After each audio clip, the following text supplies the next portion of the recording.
We're going to be talking about this particular controversy on today's edition of the Albert Mohler program, and we're going to be doing it because I would venture to say there is hardly a major community in America that has not had a public scandal associated with this, perhaps even in recent years. When it starts making the front pages of the nation's newspapers, we're talking about preaching here.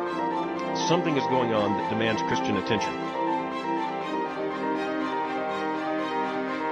We understand adultery and divorce. We understand issues that have moral consequence, but a lot of people simply do not have the vocabulary word plagiarism quite directly at hand. Let me tell you what it is. It is intellectual theft.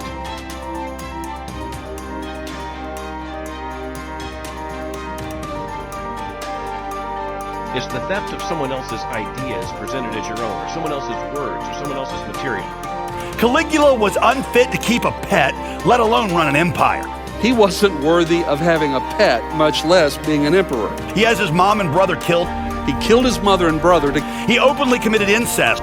He openly lived in an incestuous relationship. He frequently would cross-dress and go out in public. He was a cross-dresser. He installed his favorite horse, Incitatus, as a senator.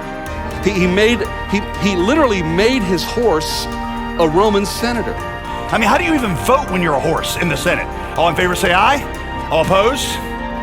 Wait for it. Can you imagine that? A horse, every time the Senate gathered, a horse would walk in. It was the emperor's horse.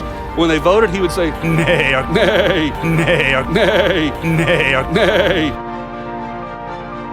In the day when so many sermons are available in printed and in audio form in various ways, it turns out that there are a good number of preachers who simply aren't going into the study and spending hours and hours each week preparing sermons. Instead, they're preaching someone else's material.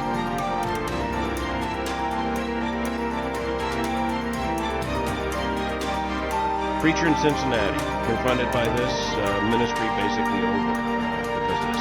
Preacher in Salt Lake City, preacher in Oklahoma City, preacher in various towns, you could just name them all across the country, who have been embarrassed and exposed as preaching other person's material.